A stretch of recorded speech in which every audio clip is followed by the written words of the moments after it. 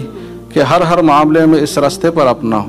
اس لیے تو قرآن نے یہ ایک بطور عقیدے کے اعلان کیا کہ وَمَا كَانَ لِمُؤْمِنٍ وَلَا مُؤْمِنَةٍ إِذَا قَضَى اللَّهُ وَرَسُولُهُ أَمْرًا أَن يَكُونَ لَهُمُ الْخِيَرَةُ مِنْ أَمْرِهِمْ۔ اس آیت کا یہی مطلب ہے کہ جب ایک آدمی مومن ہو گیا اور اس نے یہ عقائد تسلیم کر لیے تو اس کے بعد اس کے لیے یہ شائع نشان نہیں ہے کہ وہ اپنی منمانی پھر بھی چلائے۔ اور قرآن کی تعبیر پر آپ سوچے کہ وَمَا كَانَ لِمُؤْمِنٍ، یعنی اس کے یہ شائع نشان نہیں ہے، ایسا ہو نہیں سکتا کہ ایسا ہو کہ ایک طرف تو اس کے یہ عقائد بھی ہو اور دوسری طرف أَن يَكُونَ لَهُمُ الْخِيَرَةُ مِنْ أَمْرِهِمْ بھی ہو۔ اور أَفَتُؤْمِنُونَ بِبَعْضِ الْكِتَابِ وَتَكْفُرُونَ بِبَعْضٍ، کہ جو چیز سمجھ آئے تو اس کو مان لے جنو، تو یہ بھی ایمان کا تقاضا نہیں ہو سکتا۔ اس کے ہوتے ہوئے اسلام کے دائرے میں آدمی باقی نہیں رہ سکتا، اور جو مسلمان کی حقیقی اصطلاح ہے اس پر لاگو نہیں ہو سکتی۔ تو سب سے پہلے تو اس بات کے سمجھنے کی ضرورت ہے کہ اسلام اور مسلمان ہے کیا، جس کی میں نے تھوڑی سی وضاحت کی۔ اب اگر ہم اپنے تاریخ میں دیکھیں تو رسول اللہ صلی اللہ علیہ وسلم اور صحابہ کے دور میں ان کو جو چیز حاصل تھی وہ یہ کیفیت تھی ایمان کی، یہ ان کو حاصل تھی اور یہی ان کی اصل طاقت تھی۔ اس وقت میں بھی مسلمانوں کے اور غیر مسلموں کے عددی لحاظ سے اور علمی لحاظ سے وہی تناسبات تھے جو آج ہے۔ عددی لحاظ سے بھی کم تھے اور علمی لحاظ سے بھی بہت فروتر تھے اور کم تھے۔ صحابہ کرام مفلس لوگ تھے، غیر تعلیم یافتہ لوگ تھے، لیکن ان میں یہ ایمان کی طاقت، جس کو آپ کریکٹر کی طاقت بھی کہہ سکتے، یہ چیز تھی۔ تو جب وہ 313 تھے تو پورے جزیرہ عرب پر حاوی ہوئے، اور جب وہ لاکھ سے اوپر ہو گئے تو پوری دنیا پر غالب ہو گئے۔ لیکن آج ہم جو مسلمان ہیں، جو کہ حقیقی مسلمان نہیں ہے، تو ہم کروڑوں کی تعداد میں رہتے ہیں، لیکن مغلوب اور ذلت کے ساتھ ہے، اور مخلوط آبادیوں میں بھی ہم کروڑوں کی تعداد میں ہوتے، لیکن پھر بھی لوگ غیر مسلم ہیں ہمارے ہوتے ہوئے۔ جبکہ صحابہ کے دور میں اس بات کا امکان نہیں تھا۔ تو یہ کیا چیز تھی جو صحابہ کو حاصل تھی اور جو اسلام کے غلبے کی اصل راز اور طاقت تھی؟ وہ یہی چیز تھی کہ وہ حقیقی مسلمان تھے، اور آج کی دنیا میں حقیقی مسلمان کا فقدان ہے، اور حقیقی مسلمان کی ڈیفینیشن یہی ہے جو میں نے اختصار کے ساتھ آپ کے سامنے رکھ لی۔ اب وقت چونکہ کم ہے، ہر موضوع اپنے اندر بہت تفصیلات لیے ہوئے ہے، کاش کے وقت زیادہ ہوتا، میں پوری باتیں بڑی وضاحت سے آپ کے سامنے رکھتا، کیونکہ آپ لوگوں کی بہت ضرورت کی چیز ہے۔ آپ جب باہر لوگوں کو ذہن سازی کریں گے تو یہی باتیں آپ کو کام آئے گی، اور اسی چیز سے آپ لوگوں کو مطمئن کر سکتے ہیں۔ آج وہ دور چلا گیا کہ صرف آپ زبان سے کہہ دیں کہ اسلام میں تمام مسائل کا حل ہے، اور اسلام ایک عالمگیر مذہب ہے، اور اس میں ہر کم و بیش کا حکم بیان ہوا ہے۔ زبانی لحاظ سے اس بیان کا تاثیر آج کل ختم ہو رہا ہے، اس بات کا کوئی اثر نہیں ہوتا۔ اسلام میں جو بالقوہ حقانیت، تاثیر، فعالیت ہے، اس کو بالفعل بنانا ہوگا، تب اسلام لوگوں کے سمجھ میں آئے گا۔ محض ظاہر حلیہ اچھا کرنے سے اور چند باتیں بڑی جامع کرنے سے اسلام لوگوں کے دلوں میں نہیں بیٹھتا۔ تو یہ ہماری بہت ضرورت ہے، اس موضوع پر ہمیں آگے خود بھی کام کرنا ہے، مطالعہ بھی جاری رکھنا ہے، اور آج میں آپ کو بتاؤں گا کہ ہمارے لیے اصل کرنے کا جو کام ہے اور میدان ہے وہ یہی میدان ہے۔ تو اب میں گفتگو کے دوسرے حصے کی طرف منتقل ہوتا ہوں کہ جو ہمارا نظام تعلیم ہے، اور میں مطلق نظام تعلیم کی بات کروں گا، جو مدارس میں رائج ہے وہ بھی، اور جو کالج یونیورسٹیوں میں رائج ہے وہ بھی، اس میں کیا بنیادی نقائص اور خرابیاں ہے کہ جس کی وجہ سے یہ نتائج برآمد ہو رہے ہیں، اور مسلمانوں کے لیے صحیح تعلیمی پالیسی کیا ہونے چاہیے جس کے بعد یہ منفی نتائج اس سے برآمد نہ ہوں۔ سب سے پہلی بات تو یہ ہے کہ اب دینی وہ دنیاوی جو علوم کے ادارے ہیں، کالج یونیورسٹیاں ہیں، انہی کو ہم زیر بحث لاتے ہیں۔ تو کچھ ادارے تو ایسے ہیں جن میں اسلامی علوم شامل ہی نہیں ہے، تو وہ تو بڑے افسوس کی بات ہے، لیکن بہت ساری یونیورسٹیاں اکثر ایسی ہوتی ہے کہ اس میں اسلامی علوم کا بھی ایک حصہ ہوتا ہے۔ اس ملک میں سب سے پہلے جو بڑی یونیورسٹی وجود میں آئی ہے علی گڑھ مسلم یونیورسٹی، تو اس میں عصریات کے نصابات بھی تھے اور دینیات کے بھی پورے نصابات تھے۔ اس میں قدوری، ہدایہ، یہ کتابیں وہاں پڑھائی جاتی تھی، اور دوسرے اسلامی نظام اور جو نصاب ہے وہ بھی اس میں شامل تھے، لیکن اس کے باوجود علی گڑھ سے وہ پیداوار حاصل نہیں ہوئی جو حقیقی مسلم امہ کی ترجمانی کر سکے۔ میں اکثریت کی بات کر رہا ہوں، الا ماشاءاللہ کی استثناء تو ہر جگہ موجود ہوتی ہے۔ اب وہ کیا چیز تھی کہ اس نظام سے ایسے لوگ تیار نہیں ہوئے؟ وہ ایک بنیادی خامی تھی اس نظام میں، اور وہ یہ ہے کہ اس میں متضاد چیزوں کو جمع کیا گیا تھا، متضاد نتائج اور سمتوں میں جانے والی چیزوں کو یکجا کیا گیا تھا۔ اس یونیورسٹی میں تمام عصری علوم کو اپنی تمام روح کے ساتھ بھی لاگو کیا گیا تھا، اور ساتھ ساتھ دینی نصابات بھی شامل تھے۔ اب اس سے طالب علم کے ذہن میں دو متضاد رجحانات سامنے آئے ہیں۔ ایک طرف تو اسلام کا نصاب اس کو اس طرف لے جا رہا ہے، اور دوسری طرف جو سوشل سائنسز اور جو دوسرے عصری علوم ہے اس کا نصاب اس کو اس طرف لے جا رہا ہے۔ تو ایک غیر ہم آہنگی کی کیفیت تھی، ایک غیر طبعی اور غیر فطری امتزاج تھا دو چیزوں کا، کہ ان کے نتائج سے قطع نظر کر کے دو چیزوں کو، متضاد چیزوں کو ملایا گیا۔ یہی ایک بنیادی خامی تھی، اس لیے اس یونیورسٹی سے اسلام کی کوئی خدمت نہیں ہوئی، اور نہ اس سے ایسے کوئی راسخ العقیدہ مسلمان تیار ہوئے، ورنہ اسلامی نصاب وہاں بھی بقدر ضرورت شامل تھا۔ ایسا نہیں تھا کہ بالکل ہی بلیک آؤٹ تھا اور مغربیت ہی مغربیت تھی، ایسی کوئی صورت نہیں تھی۔ تو بنیادی خامی کیا تھی کہ متضاد چیزوں کو اپنے تمام نتائج کے ساتھ ہر چیز کو لے کر ایک نصاب کا حصہ بنایا گیا تھا، اور اس میں آپس میں جو مطابقت اور ہم آہنگی تھی اس کے پیدا کرنے کی کوشش نہیں کی گئی تھی۔ اب یہ ایک بات سمجھنے کی ہے، اور یہ بہت اہم بات ہے کہ جتنے بھی سائنسی علوم ہیں اس میں دو حصے ہوتے ہیں۔ ایک پیور سائنسز ہے جو حقیقی سائنسز ہے، جو طبعیات کے علوم ہے، جو قطعی چیزیں ہیں، جو فطرت کے قوانین کو یکجا کرنے سے وجود میں آئے ہیں۔ ایک تو وہ حصہ ہے، اس کا نہ اسلام مخالف تھا اور نہ آج مخالف ہے اور نہ کل مخالف ہوگا۔ وہ تو اسلام کا تقاضا ہے، اس لیے کہ اسلام کیا چیز ہے؟ قرآن ہے۔ قرآن کیا چیز ہے؟ کلام اللہ ہے۔ اور یہ جو فطرت کے راز ہے اور اس سے جو نتائج برآمد ہوتے ہیں یہ خلق اللہ ہے اور فعل اللہ ہے۔ تو یہ نہیں ہو سکتا کہ کلام اللہ میں اور فعل اللہ میں کوئی تعارض ہو۔ اس لیے تو اہل سنت والجماعت کا عقیدہ ہے کہ عقل صریح اور نقل صحیح میں کوئی تضاد نہیں ہو سکتا۔ اسی پر شیخ الاسلام ابن تیمیہ کی بہت بڑی ضخیم کتاب ہے درء تعارض العقل والنقل۔ تو جو پیور سائنسز ہے اس کا اسلام سے کوئی تضاد نہیں ہے، اور نہ وہ اسلام کے خلاف ہے، اور نہ اس سے اسلام کو کوئی خطرہ ہے، اور اس کا کسی بھی مذہب سے ٹکراؤ نہیں ہے۔ اگر آپ تاریخ دیکھیں گے تو جب سے سائنسی ترقی شروع ہوئی تو عیسائیت مذہب من حیث المذہب سے اس کا کوئی ٹکراؤ نہیں تھا۔ عیسائیت کو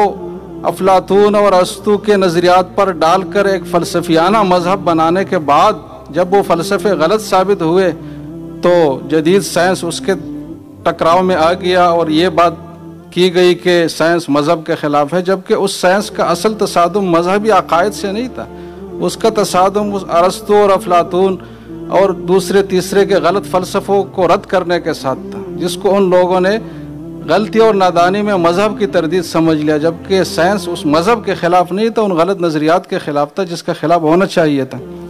تو جو پیور سائنسز ہے مذہب اس کا خلاف نہیں ہے، اور نہ وہ مذہب کے خلاف ہے، اور نہ اس کا اسلام کے ساتھ جمع ہونا کوئی ناممکن ہے، اور نہ اس کی تعلیم دینا کوئی مذہب کے خلاف ہے، وہ مذہب کا تقاضا ہے۔ اور اس دنیا میں ترقی یہ اسلام کو مطلوب ہے۔ هو الذی انشأکم من الارض واستعمرکم فیہا میں استعمر باب استفعال سین طلب کے لیے، مطلب یہ ہے کہ یہ انسانوں سے اللہ چاہتا ہے کہ اس دنیا کی تعمیر کریں۔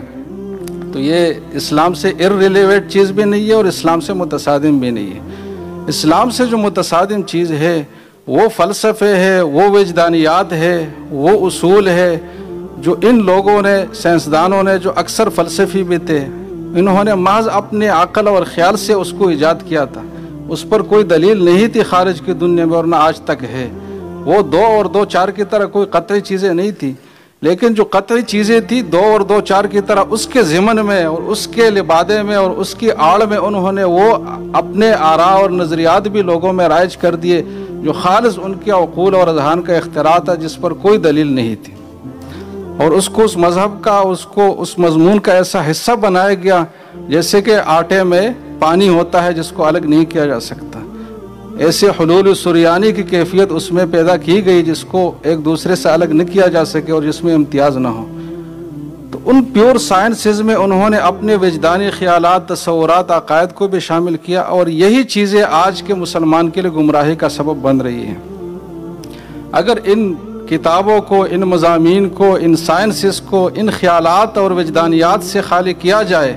جو ان فلسفیوں کی ذاتی آراء تھی اور جو آپس میں ٹکرا کر ختم بھی ہو گئی۔ آپ اگر فلسفے کو پڑھیں گے تو ہر فلسفی کے خلاف کوئی دوسرا فلسفی آیا ہے۔ کسی نے اگر عقل کو سب کچھ مانا ہے تو دوسرا آیا ہے، اس نے کہا کہ نہیں جذبات سب کچھ ہے۔ کسی نے اگر جذبات کو سب کچھ بنایا ہے تو تیسرا آیا ہے نہیں کہ فطرت سب کچھ ہے۔ تو یہ سائنسدان اور یہ جو فلسفی ایک دوسرے سے ٹکرا کر ختم ہو گئے ہیں، اور اگر آپ تاریخ پڑھ لیں تو 1920 کے بعد سے کوئی نیا نظریہ فلسفے کے دنیا میں وجود میں نہیں آیا۔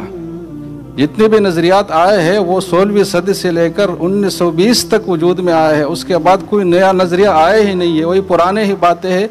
جو آپس میں ٹکرا کر ایک دوسرے کو ختم کر لیتی ہے۔ کوئی حقیقت اس میں نہیں ہے، ایک ہوا ہے، ایک باطل محض ہے۔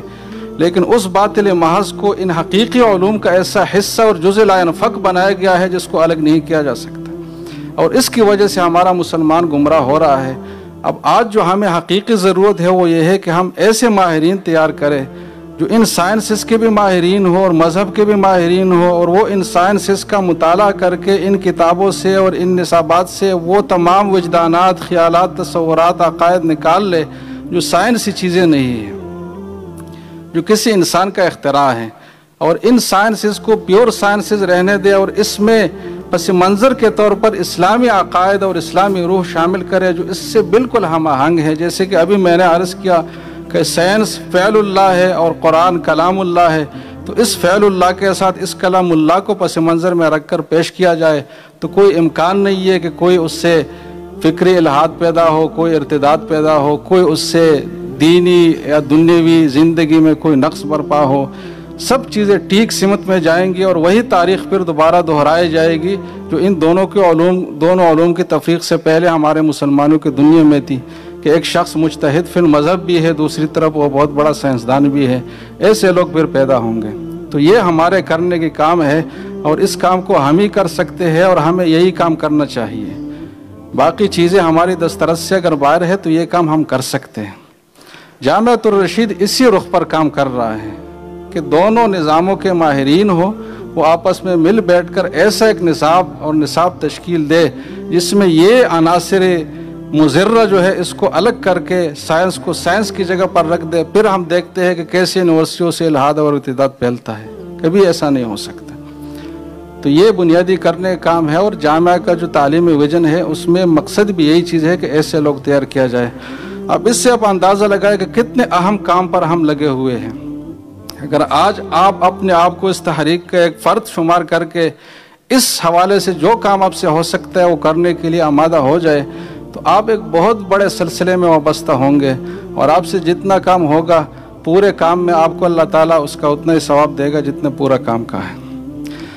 اب میں تھوڑی سی اس پہ بات کرتا ہوں کہ ان پیور سائنسز میں وہ کیا نظریات بڑی بڑی شامل کی گئی جس سے لوگ مرتد ہو رہے ہیں۔ ان نظریات کی تعداد بھی کچھ 150 سے زائد ہے،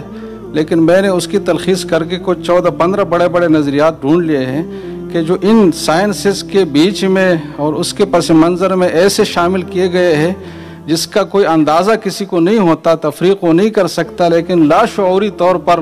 وہ غلط راستے پر جاتا ہے۔ اور چونکہ وہ زمانہ نوخیزی اور نوجوانی کا ہوتا ہے، دل و دماغ خالی ہوتا ہے، تو عربی کا جو شعر ہے کہ اتانی ہواہا قبل ان عارف الہوا فصادف قلبا خالیا فتمکنا، وہ کیفیت پیدا ہوتی ہے۔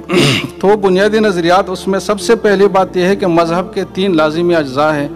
عقائد ہے، عبادات ہے اور معاشرت ہے، اخلاقیات جس کو ہم کہتے ہیں۔ ان کتابوں میں نصابوں میں مذہب کے ان 3 اجزاء کو کبھی بھی اہمیت کے ساتھ بیان نہیں کیا گیا۔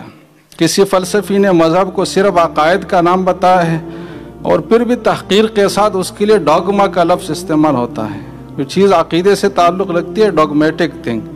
یہ ایک تحقیر کا لفظ ہے جو عیسائی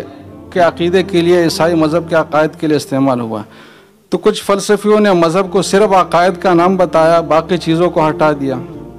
کچھ نے کہا کہ مذہب اخلاق ہی اخلاق ہے، باقی کچھ بھی نہیں ہے۔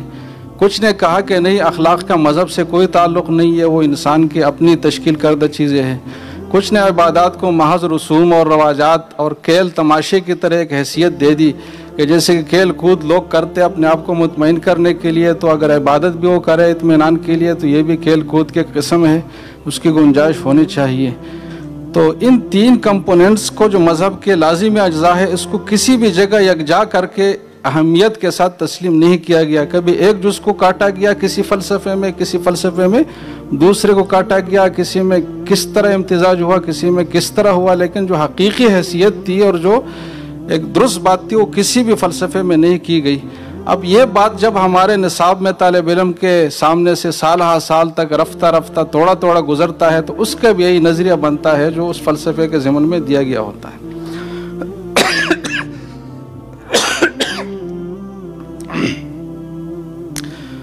دوسرا یہ ہے کہ انسانی جو زندگی ہے وہ انسانی زندگی وہ مادی زندگی ہی میں محصور ہے، اور انسان کی مادی زندگی کو پرلطف اور پرسکون بنانا، جس کو آج کل سوشل ویلفیئر اور سوشل سائنسز کہتے ہیں، تو یہ انسان کا ہی بنیادی مطمع نظر ہے اس دنیا میں، اور یہی اصل دین ہے۔ اسی کو دوسرے تناظر میں یہ تعبیر بھی دی جاتی ہے کہ مذہب انسان کے لیے ہے لیکن انسان مذہب کے لیے نہیں ہے۔ اگر انسان کا کام کسی اور چیز سے چل جاتا ہے تو اچھی بات ہے، مذہب بھی ان آپشنز میں سے ایک آپشن ہے، تو یہ بھی ایک نظریہ پس منظر میں دیا جاتا ہے۔ میں اختصاراً ان نظریات کا تذکرہ کر رہا ہوں، ان کی تفصیل اور تردید کا تو موقع ہے نہیں۔ تیسرا نظریہ یہ دیا جاتا ہے یوٹیلیٹیرزم کا جو نظریہ ہے کہ ہر نیکی اور ہر فائدہ اس کو ہم میجر کریں۔ نیکی اور فائدہ اس چیز کو کہا جائے گا جو میجریبل ہو، جس کو ہم جانچے ناپے جا سکیں۔ جو چیز محض عقلی ہے وہ یوٹیلیٹیرزم کے دائرے میں نہیں آتی، اور وہ کوئی نہ اچائی ہے نہ برائی ہے۔ اچائی وہ ہے جس سے ہمیں اس مادی دنیا میں خوشحالی ہو، اور برائی وہ ہے جس سے ہمیں اس مادی دنیا میں تکلیف ہو۔ تو انسان کی جو مادی زندگی ہے اسی میں اس کو محصور سمجھنا، اور خوشی اور برائی کا مدار اسی پر رکھنا، اس کی اب دوسری تعبیر یہ کر سکتے ہیں کہ اتباع ہوا، کہ انسان جو چاہے اس کو پورا کیا جائے۔ یہ اس فلسفے کا اصل مذہب ہے۔ ہیومن رائٹس کے جتنے بھی اصول آج ایجاد ہوئے ہیں، خواہ اقوام متحدہ کا ہیومن رائٹس ہے، ہر ملک کے اپنے ہیں، جو غیر اسلامک ہے وہ اسی نظریے کے پیچھے گھومتے ہیں کہ یہ اس میں ایک اصل بات ہے جس کو پورا کرنے کی کوشش کی گئی ہے۔ ایک یہ عقیدہ ضمن میں ڈالا جاتا ہے نصاب کے کہ کامن سینس جو ہے، یہ اصطلاح آپ نے سنی ہوگی، یہ بہت خطرناک ہے ایک لحاظ سے، کہ کامن سینس ہی ہر چیز کا معیار ہے۔ جو چیز عقل عام میں آ سکے بس وہی صحیح ہے، جو چیز عقل عام سے باہر ہے اس کو ہم ٹچ نہیں کریں گے، اس کو نہ ہم اپنے عقیدہ کا حصہ بنائیں گے، نہ اس پر اپنے زندگی کا کوئی نتیجہ مرتب کریں گے، وہ ہمارے دائرے کار سے باہر ہوگا۔ ایک عام آدمی کی جو عقل ہے وہی معیار ہوگا، کامن سینس۔ لہٰذا خدا کا وجود چونکہ عام آدمی کے عقل سے باہر ہے، وحی اور فطرت اور جو اسلامی الہیات ہے، تعلیمات ہے، وہ عام آدمی کی سمجھ سے چونکہ اس کی کن اور حقیقت تک پہنچنا باہر ہے، لہٰذا وہ انسانی زندگی سے خارج ہے۔ تو کامن سینس کا تصور بہت بڑا دیا جاتا ہے اور اس کی روح سے پھر مذہب کا انکار کیا جاتا ہے۔ ایک اور عقیدہ ہے کہ محض مشاہدہ اور تجربے ہی کو سب چیزوں کا محصل سمجھا جائے، جس کو سائنٹیفک میتھڈ کہا جاتا ہے۔ یہ اصطلاح آپ نے سنی ہوگی کہ سائنٹیفک انداز میں اس پہ ریسرچ کی گئی۔ تو یہ سائنٹیفک میتھڈ اچھی چیز ہے، لیکن ہر چیز کے لیے یہ اصطلاح نہیں ہے اور ہر چیز کے لیے طریقہ کار نہیں ہے۔ اگر مذہب کو بھی اور جو الہیات اور جو عقائد کی چیزیں اس کو بھی آپ اس پر رکھیں گے تو پھر اس کا انکار ہی لازم کرنا ہے، کیونکہ تجربے اور مشاہدے سے تو وہ چیزیں ثابت نہیں ہیں۔ وہ تو اس عقیدے سے ثابت ہے کہ جو ابھی میں نے عرض کر لیا کہ جب اللہ اور رسول کو آپ نے مان لیا تو پھر آپ کو باتیں ماننی ہوگی اور وہ حق بھی ہوگی، لیکن آپ عقلی طور پر اس پہ بذات خود مطمئن ہو جائے یہ کوئی ضروری چیز نہیں ہے۔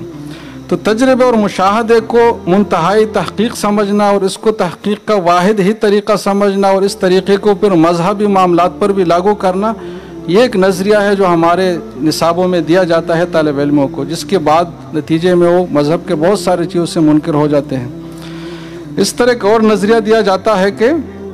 جو فقہ اسلامی ہے اور سیرت ہے اور جو اسلاف کی تاریخ یہ عام تاریخ کی طرح ہے، اور جب وہ تاریخ گزر گئی، لوگ بھی گزر گئے تو وہ چیز بھی گزر گئی، لہٰذا سلف کی تاریخ یا سیرت نبوی علیہ صاحب الصلاۃ والسلام کوئی ایسی چیز نہیں ہے جس کو آج کی زندگی میں بھی اپنایا جا سکے۔ جیسے کہ عام تاریخ وقت کے ساتھ فنا ہو گئی تو یہ بھی ایک تاریخ تھی جو وقت کے ساتھ فنا ہو گئی، یہ بھی ایک نظریہ ہمارے نصابات میں دیا جاتا ہے جس سے لوگ پھر گمراہی کی طرف جاتے ہیں۔ ایک اور نظریہ دیا جاتا ہے بڑا خطرناک، ڈاروین کا جو نظریہ ارتقاء ہے، اس نظریے کو اسلامیات اور الہیات پر بھی لاگو کیا جاتا ہے اور مذہب کو بھی اس طریقے سے ارتقائی مراحل سے گزرا ہوا اور اب بھی ارتقاء کرتا ہوا قرار دیا جاتا ہے جیسے کہ باقی چیزیں ہوتی ہیں۔ اس ارتقائی نظریے کے تحت خدا کو بھی لایا جاتا ہے کہ خدا بھی ارتقاء کر رہا ہے، اور آپ کو بہت سارے فلسفیوں کے بات میں یہ بات ملے گی کہ خدا بھی اس نظریے کے تحت ارتقاء کر رہا ہے، پہلے اس کی صلاحیتیں اتنی نہیں تھی، آج کچھ بڑھ گئی ہے، نعوذ باللہ۔ تو یہ ایک نظریہ ہے جو اس نصابات میں دیا جاتا ہے۔ ایک اور نظریہ دیا جاتا ہے جس کو آئنسٹائن کا مشہور نظریہ اضافت کہا جاتا ہے۔ نظریہ اضافت طبعیات میں تو درست ہے، لیکن اس کے جو اطلاق کیا جاتا ہے بہت عام کیا جاتا ہے، اور وہ یہ ہے کہ ہر چیز میں جو ابدی سچائی ہے، جو صداقت ہے، وہ کوئی حتمی، ابسولوٹ اور مطلق نہیں ہے، ابدی نہیں ہے۔ ہر چیز کی سچائی یہ اضافی ہے۔ ایک زمانہ ہے جس میں 2 اور 2 4 ہے، لیکن کوئی اور زمانہ اور ماحول اور مکان اور مناسبت ایسی ہو سکتی ہے جس میں 2 اور 2 5 یا 3 بن جائے۔ تو نظریہ اضافت کی حقیقت یہ ہے، اور اس کو مذہب پر بھی لاگو کیا جاتا ہے کہ مذہب کسی زمانے میں سچ تھا، ٹھیک ہے، لیکن آج وہ سچ نہیں ہے، وہ زمانے کے مسائل حل نہیں کر سکتا یا وہ زمانے کے حالات کا ساتھ نہیں دے سکتا وغیرہ وغیرہ۔ تو یہ اس نظریے کو نصاب میں شامل کر کے پھر اس کو ایک ذہنی سانچہ بنا کر پھر اس کے تحت مذہب پر سوچ کر پھر وہ نتائج سامنے آتے ہیں جو ایک نامناسب صورتحال ہوتی ہے اور انسان کو مسلمان رہنے نہیں دیتی۔ اس طرح ایک اور نظریہ ہے، وہ بھی اس آئنسٹائن کے نظریہ اضافت ہی کا ایک وہ ہے جو 4 ڈائمنشن کا نظریہ ہے، جس کو نظریہ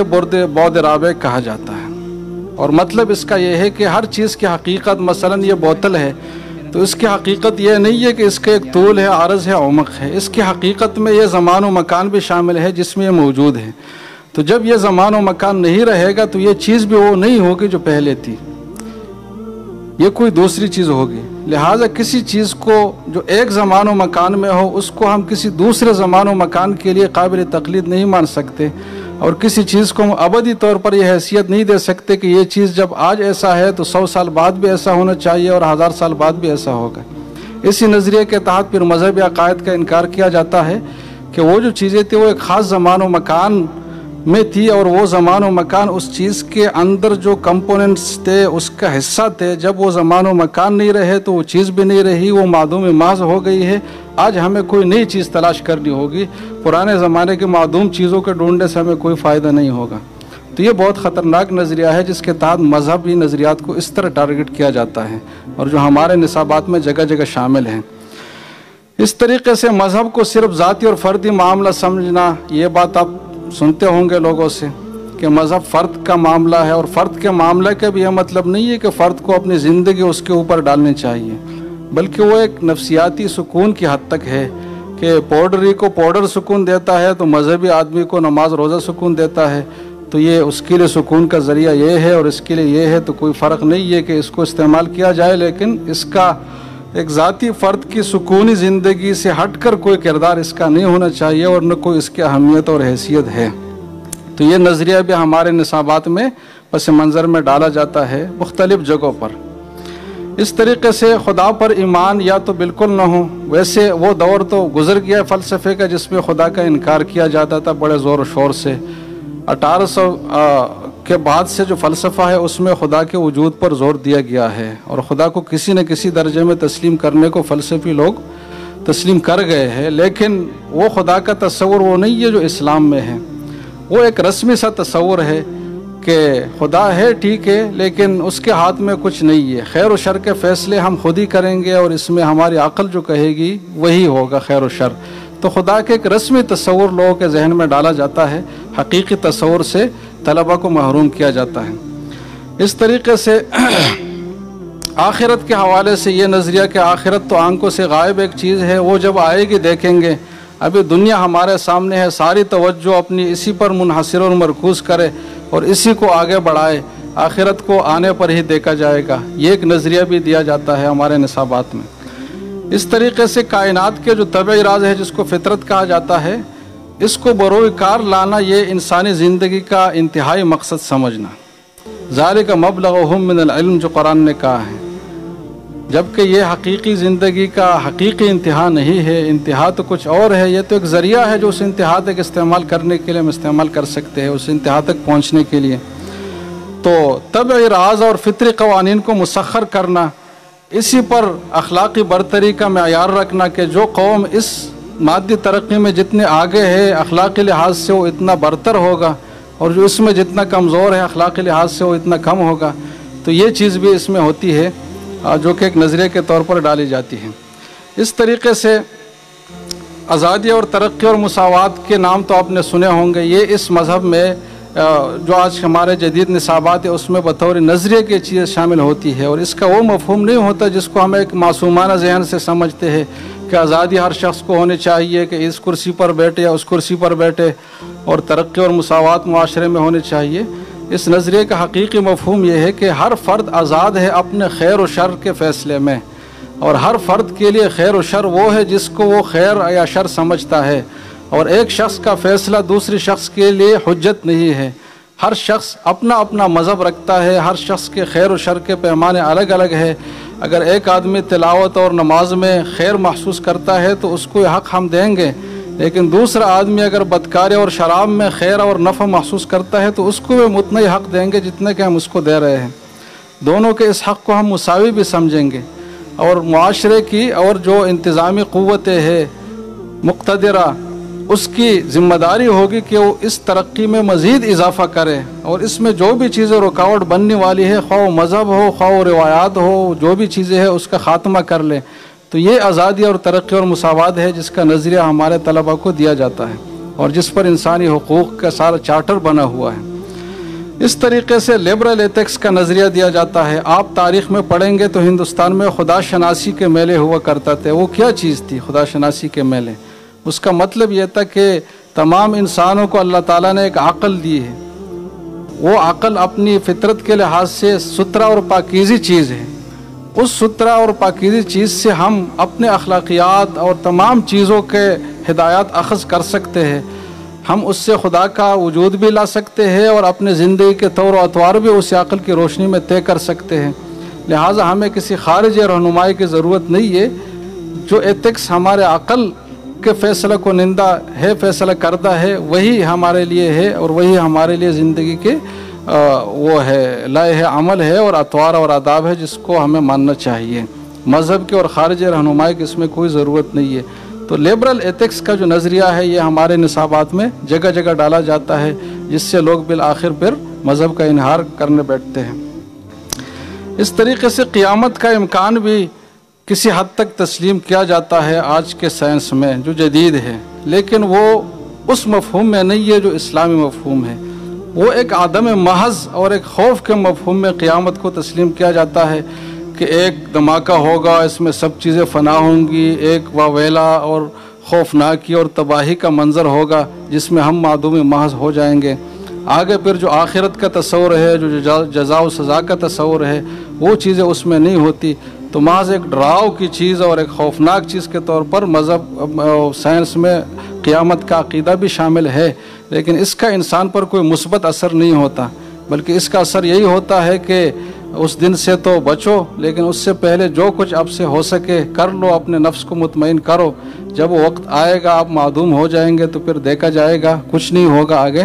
لیکن اس سے پہلے اپنے ساری تقاضوں کو اور اپنے سارے خواہشات کو پورا کرو۔ قیامت کو اس نظریے کے تحت ان نصابات میں پس منظر میں ڈالا جاتا ہے۔ تو یہ کچھ چیزیں تھیں جس کا میں نے بہت اجمال کے ساتھ آپ کے سامنے تذکرہ کیا۔ اب جو وقت کی اہم ضرورت ہے وہ یہ ہے کہ ان عصری نصابات میں اس پہ نظر ثانی ہو، اور وہ نظر ثانی وہ لوگ کرے جو ان علوم کے بھی ماہرین ہیں، خواہ وہ سوشل سائنسز ہے، خواہ وہ پولیٹیکل سائنسز ہے، خواہ وہ دوسرے طبعیات ہے، اس کے بھی ماہرین ہوں، اور ساتھ مذہب کے عقائد کے بھی ماہرین ہوں، اور ان چیزوں کو ان آلائشوں سے پاک کرے جو فلسفیوں کے مفکورات اور مضمومات اور ان کے اپنے فرضی اور منگڑت وجدانیات ہے جس پر کوئی دلیل نہیں ہے۔ ما لہم بہ من علم الا اتباع الظن، وہ چیزیں ہیں۔ تو ان چیزوں سے ان نصابات کو پاک کرے اور پیور سائنسز کو پیور سائنسز رہنے دے، اور اس میں کلام اللہ اور اللہ کے الہیات کے جو فلسفے اس کو شامل کرے، تو پھر ہم دیکھتے ہیں کہ نصاب کی کیسی اصلاح ہوتی ہے۔ دوسری طرف ہمارے جو دینی مدارس ہے ان کے نصابات پر بھی نظر ثانی ہو، ان کو عصری تطبیقات کے ساتھ پیش کیا جائے۔ اس میں کسی جوہری تبدیلی کی تو ضرورت نہیں ہے، کیونکہ جن عقائد پر وہ مبنی ہے وہ ابدی ہے، لیکن تطبیقی اور اطلاقی پہلوؤں پر جو بہتری کی گنجائش ہے اس میں لائی جائے، عصر حاضر کے سمجھ بوجھ کے مطابق اس کو ڈال لیا جائے، اصطلاحات کے مطابق اس کو ڈال لیا جائے، تطبیقات اس میں جدید اور نئی ہوں، اور لوگوں کو یہ محسوس نہ ہو کہ یہ 700 800 یا 1400 سال پہلے کی چیز آج کل لاگو کرنے کی کوشش کی جا رہی ہے، بلکہ اس کو یہ محسوس ہو کہ آج کی چیز، آج کی ضرورت آج کے لیے ہے۔ اس نہج پر ہم اسلامی نصاب کو اور دینی نصاب کو پیش کریں، یہ ہماری ذمہ داری ہے۔ اگر ان دونوں نصابات کی اس طریقے سے اصلاح ہو جائے تو پھر آپ دیکھیں کہ کیسے ہم خوشحالی کی طرف جاتے ہیں، کیسے ہم اپنے دین پر بھی ثابت قدم رہ کر اور دنیا کی ترقی میں آگے جا سکتے ہیں اور سب کو پیچھے چھوڑ سکتے ہیں، کیونکہ اسلام ہمیں جو توحید کا طاقت اور توحید کا عقیدہ دیتا ہے یہ کسی اور قوم کے پاس نہیں ہے۔ یہ اگر مغربیوں کے پاس ہوتا تو اس سے 1000 گنا زیادہ وہ ترقی کرتے ہیں، کیونکہ ترقی میں اتنی گنجائش ہے کہ انسان کر لے آگے، اور قرآن کی پیشگوئیاں بھی اس ترقی کے حوالے سے، لیکن یہ چیزیں ہیں، رکاوٹیں ہمارے سامنے، اس کو دور کرنے کی ضرورت ہے، اور یہ ہماری ذمہ داری اور ہمارے کرنے کا یہی کام ہے جس کو ہم کر سکتے ہیں۔ اب ہر آدمی اپنے لیے میدان کار طے کرے کہ میں کس فن میں کس حد تک اسلامائزیشن کا کام کر سکتا ہوں، یہ ایک نظریہ لے کر ہم یہاں سے اٹھیں۔ اب آگے گفتگو کے تیسرے حصے کی طرف میں آتا ہوں، وقت میرے پاس کم رہ گیا، کہ مغرب ہم سے کیا چاہتا ہے، اس کی ایک عینی شہادت آپ کو مغرب سے پیش کروں، تاکہ کوئی یہ نہ کہے کہ یہ مولویوں کے اپنے مضمومات ہے اور مغرب ہم سے کوئی ایسی چیز نہیں چاہتا۔ لارڈ لوتین کے نام سے ایک مفکر اور یہ ہے کہ منتظم بھی تھے مذہب میں، مفکر اور فلسفی بھی تھے، ماہر تعلیم بھی تھے۔ 1938 میں اس نے علی گڑھ میں ایک جو کانوکیشن تھی ان کے اس میں خطبہ دیا ہے۔ لارڈ لوتین ایسے آدمی تھے جس نے یہ جو ہے آکسفورڈ یونیورسٹی کے تعلیم یافتہ ہے اور راؤنڈ ٹیبل کے نام سے ایک بہت بڑا جو ہے نا ایک جریدہ تھا رسالہ، اس کے یہ ایڈیٹر تھے، اور 21 سال سلطنت برطانیہ کے مہمات میں حصہ لیے تھے، اور 56 سال اس تعلیم سے وابستہ آدمی تھے، اور یورپین نیشن تھے، تو ہر لحاظ سے ایسے آدمی تھے جس کی بات کو ویلیو دی جا سکے اور جس کی بات کو درست ترجمانی کہا جا سکے۔ اس نے علی گڑھ کے اس خطبے میں جو بات کی ہے مسلمانوں سے، اس کا مخاطب تو مسلمان نہیں، یہ ہندوستانی قوم ہے، کیونکہ وہ ایک پیاسا ہے، اس کو ایک پانی کی تلاش ہے، لیکن اس کو یہ پتہ نہیں تھا کہ یہ پانی مجھے کہاں سے میسر ہوگا، تو اس نے سب کو مخاطب کر کے اپنا ایک دل کا جو ایک تڑپ تھی اور ایک پیاس کی کیفیت تھی وہ لوگوں کے سامنے ظاہر کی۔ اس کے خطبے کے میں آپ کو ایک 2 اقتباسات سناتا ہوں، اس سے آپ کو اندازہ ہوگا کہ مذہب کی کتنی اہمیت ہے اور میرے اور آپ کی دنیا کو کتنی ضرورت ہے۔ لوگ کہتے ہیں نا کہ مولوی کا کیا مصرف ہے دنیا میں، تو مولوی ہی کا مصرف ہے اس دنیا میں، باقی چیزوں کے مصارف ختم ہو گئے، اب مولوی کے مصرف کے دن آ گئے ہیں، لیکن ہم اس مصرف میں خرچ ہونے کے لیے تیار نہیں ہے اور اس مصرف کو اپنا مصرف ہی نہیں سمجھتے۔ یہ کہتے ہیں کہ اب میں ان کے اقتباس ان کے الفاظ میں آپ کو سناتا ہوں، ذرا غور سے سن لیں۔ کیا ہندوستان دور جدید کی سائنٹیفک اور عقلی تعلیم کے اس شدید نقصان سے بچ سکتا ہے جس میں یورپ اور امریکہ آج مبتلا ہے؟ مغرب میں حکمت جدید سے 2 بڑے نتیجے رونما ہوئے۔ ایک طرف تو اس نے فطرت اور اس کی طاقتوں پر انسان کی دسترت کو بہت زیادہ وسیع کر دیا، دوسری طرف اس نے یونیورسٹیوں کے تعلیم پائے ہوئے لوگوں میں اور عموماً ساری دنیا میں متوارث مذہب کے اقتدار کو کمزور کر دیا۔ ابو الحسن علی ندوی رحمہ اللہ کے خطبہ ہے جو کراچی یونیورسٹی میں انہوں نے 1979 میں دیا تھا، وہ یوٹیوب پر موجود ہے، وہ بھی اسی موضوع کے حوالے سے، وہ بھی اب سن لیں۔ ان کے الفاظ بھی یہی تھے کہ متوارث مذہب کو جو سائنس نے رخصت کیا ہے نا دنیا سے، یہ سارے برائیوں کا جڑ ہے۔ دنیا جدید کی کم از کم آدھی خرابیاں انہی 2 اسباب سے پیدا ہوتی ہے۔ تہذیب یافتہ آدمی ان طاقتوں کے نشے سے چور ہو گیا جو سائنس نے اس کو فراہم کر دی ہے، مگر اس نے یہ جملہ نوٹ کرنے کی ہے کہ اس ترقی یافتہ شخص نے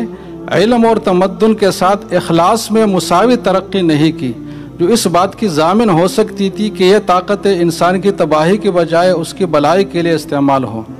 اب خود یورپ والوں کو محسوس ہونے لگا ہے کہ ان کو حیوانی تہذیب سے بلند تر ایک انسانی تہذیب کی ضرورت ہے۔ یہ خود اس یورپین آکسفورڈ کے فاضل کے الفاظ ہے، اور اس تہذیب کا اساس مذہب کے سوا کوئی اور چیز نہیں ہو سکتی، یہ خود اس کا اپنا اعتراف ہے۔ آگے لکھتا ہے جو اس کے خطبے کا بڑا اہم ترین حصہ ہے، اس کو بڑے غور سے سنیں۔ اگر میں صورتحال کا غلط اندازہ نہیں کر رہا تو یہ حقیقت ہے کہ جو امتحان اس وقت مذہب کو درپیش ہے، اس سے وہ صرف اس صورت میں کامیابی کے ساتھ گزر سکتا ہے جبکہ نوخیز نسل اس کے اندرونی نظم کی جانچ پڑتال کر کے اس امر کا پورا اطمینان کر لے کہ زندگی میں جن عملی مسائل اور جن پریشانیوں اور جن پیچیدگیوں سے اس کو سابقہ پڑ رہا ہے، اس کا بہترین حل اس مذہب میں موجود ہے۔ ایک نوجوان یہ علم حاصل کرے تو تب اس کو اطمینان ہوگا۔ شخصی مذہب کا دور اب گزر چکا ہے، محض جذباتی مذہب کی بھی اب کسی کو حاجت نہیں۔ اس قسم کے مذہب کا زمانہ اب نہیں رہا جو فرد کو صرف اس حد تک تسلی اور سہارا دے سکتا ہو کہ اس کے اخلاقی طرز عمل کے لیے کچھ ہدایات دے دے اور ایک ایسی نجات کی امید دلا دے جس کا حال مرنے کے بعد ہی کھل سکتا ہے۔ موجودہ زمانے کا سائنٹیفک آدمی تو ہر چیز کو حتیٰ کہ خود صداقت کو بھی بین نتائج کی کسوٹی پر پرکھ کر دیکھنا چاہتا ہے۔ اگر اس کو مذہب کا اتباع کرنا ہے تو وہ مطالبہ کرتا ہے کہ مذہب اس کو یہ بتائے کہ وہ اس کی زندگی کے عملی مسائل کا اپنے پاس کیا حل رکھتا ہے۔ بہت سے جنموں کے بعد آخرکار نروان حاصل ہونے کی امید یا موت کے دروازے سے گزر جانے کے بعد آسمانی بادشاہت میں پہنچ جانے کی توقع ایسی چیز نہیں ہے کہ صرف اسی کی بنیاد پر وہ مذہب کو قبول کریں۔ اس کی فلسفیانہ جستجو کے لیے مذہب کو سب سے پہلے تو وہ کلید فراہم کرنی چاہیے جس سے وہ کائنات کے معمے کا کوئی قابل اطمینان حل پا سکے، پھر اسے ٹھیک ٹھیک سائنٹیفک طریقے پر علت اور معلول، سبب اور نتیجے کا بین تعلق ثابت کرتے ہوئے یہ دکھانا چاہیے کہ انسان ان طاقتوں کو کس طرح قابو میں لائے جو اس وقت بے قابو ہو کر نوع انسانی کو فائدہ پہنچانے کی بجائے تباہ کر دینے کی دھمکیاں دے رہی ہے، اور کس طرح وہ بے روزگاری، غیر معقول عدم مساوات، ظلم و ستم، معاشی لوٹ، جنگ اور دوسری اجتماعی خرابیوں کا انسداد کرے اور افراد کی باہمی کشمکش اور خاندانی نظام کی برہمی کو کس طرح روکے جس نے انسان کی مسرتوں کا خاتمہ کر دیا ہے۔ آگے وہ کہتا ہے انسان آج صرف اس وجہ سے مذہب کی طرف دیکھ رہا ہے کہ سائنس نے اس کی مشکلات کو حل کرنے کی بجائے اور زیادہ بڑھا دیا ہے، اس لیے وہ مذہب سے اپنے شکوک اور اپنے مشکلات کا حل طلب کرنے میں اتنا بے چین ہے جتنا اس سے پہلے کبھی نہ تھا۔ اب اگر مذہب اپنے مقام کی حفاظت اور اپنے کھوئے ہوئے میدان کی بازیافت چاہتا ہے تو اسے ان سوالات کا روحانی مگر سائنٹیفک جواب دینا چاہیے، جس کی صحت کو نتائج کے معیار پر اسی دنیا میں جانچا اور پرکھا جا سکے، موت کے بعد دوسری دنیا پر نہ اٹھا رکھا جائے۔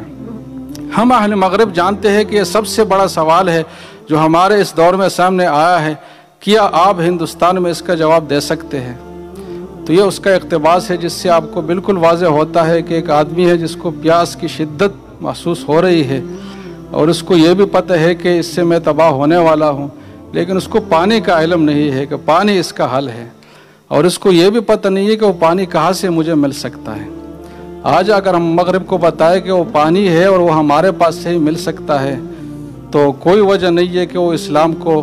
قبول کر لے اور یدخلون فی دین اللہ افواجا کی ایک صورت سامنے آئے، لیکن ہم اسلام کو صحیح انداز میں جو ان کے ذہن اور عقل کو اپیل کرے اس طریقے سے ہم اسلام کو ان کے سامنے پیش کریں۔ یہ ہماری ذمہ داری ہے۔ اگر ہم یہ پوری نہیں کر رہے اور ہمارے ہوتے ہوئے پیاسے مر رہے ہیں اور اپنی زہرناکی کو دوسرے لوگوں کو بھی زہرناک کر رہے ہیں تو اس میں جتنے وہ قصوروار ہوں گے ہم بھی اتنے ہی قصوروار ہوں گے۔ تو ہم اپنے مسجد اور مدرسے میں بیٹھ کر 5 وقت کی امامت اور خطابت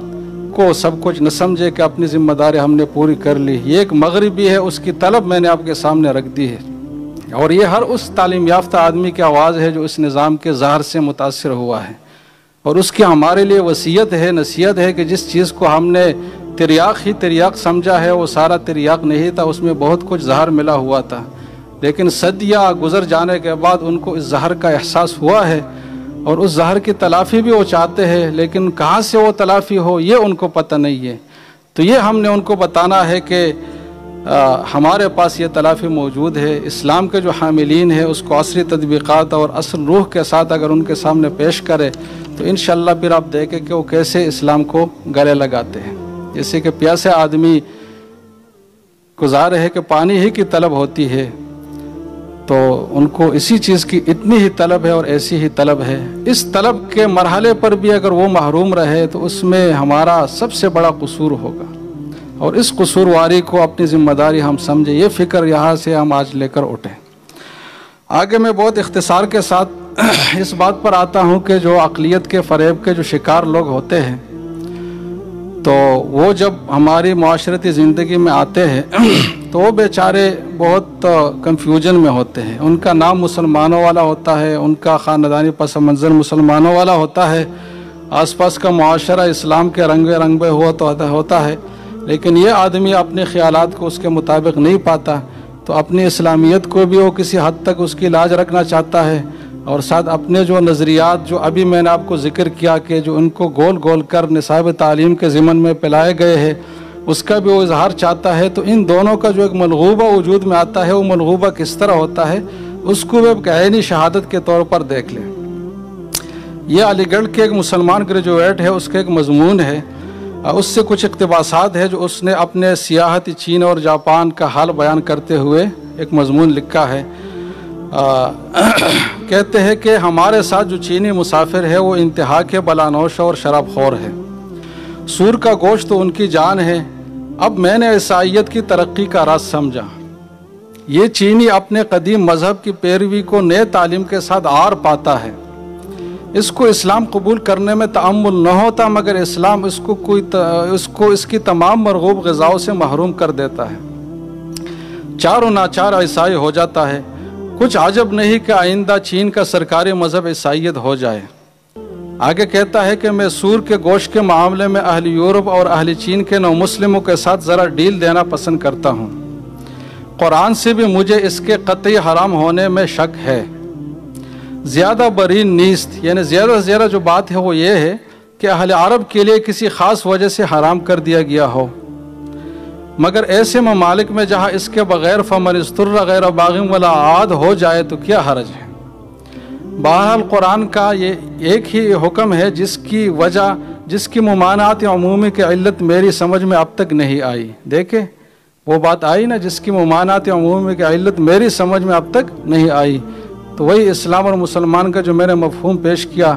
یہ تضاد کی صورت جو آتی ہے نا وہ اس طرح آتی ہے۔ ورنہ اصولاً معدہ اور محرکات اخلاق میں اس قدر بود ہے، مولانا افضل صاحب کے لیے خاص کر، کہ معدہ اور محرکات اخلاق میں اس قدر بود ہے کہ مذہب ہمارے کانا کا مینو بھی تیار کرے تو پھر کوئی وجہ نہیں ہے کہ وہ ہم کو آہن گری، زرگری اور خیاطی وغیرہ کا کام بھی کیوں نہ سکھائیں۔ میرا خیال ہے کہ دنیا میں اسلام کے ترقی نہ کرنے کا راز اسی میں پنہان ہے کہ وہ آدمی کے تمام حقوق انسانی سلب کر کے اس کو ایک لاش بے جان اور ایسا بے حس بچہ بنا دیتا ہے کہ وہ اپنی دنیاوی ترقی کے راہ سب بھول جاتا ہے۔ ورنہ مذہب در حقیقت اسی قدر ہونا چاہیے جیسے کہ عیسائیوں نے سمجھ رکھا ہے۔ آگے یہ فاضل صاحب لکھتے ہیں شنگھائی کے حالات بیان کرتے ہوئے کہ خدا کی اس بے شمار خلقت کو خوش و خرم اور خوشحال دیکھ کر دل گواہی نہیں دیتا کہ یہ تمام لوگ چند سال کے بعد دوزخ کے ایندھن بن جائیں گے۔ گویا ان کی پیدائش کا یہی ایک مقصد خدا کے پاس رہ گیا ہے۔ پھر وہ سب کے سب الا ماشاءاللہ چند نفوس کے علاوہ اگر بت پرست اور کافر ہے تو انہوں نے دوزخ میں رکھے جانے کے لیے کیا یہی قصور کیا ہے کہ انہوں نے خدا کے ضامین کو معمور کر دیا ہے؟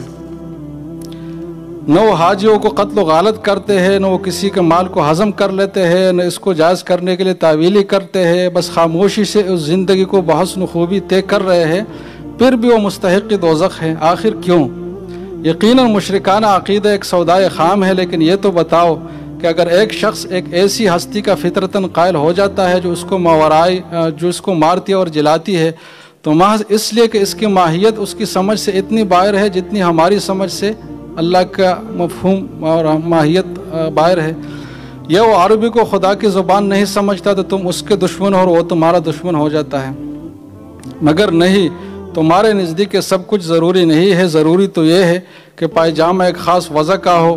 کرتے کی کاٹ ایسی ہو، فلاں قسم کا کانا کائے، منہ پر 4 انگل کی داڑھی ہو، اور کبھی اپنے ملکی مدرسوں یعنی یونیورسٹیوں میں قدم نہ رکھ کے اس واسطے کہ وہاں مذہب کی زبان اور مذہب کا فن تم کو نہیں سکھایا جاتا۔ تو یہ ہے۔ آگے وہ لکھتا ہے کہ احسان اصل دین ہے۔ اب ان کا موعظہ حسنہ سن لے ذرا۔ احسان اصل دین ہے اور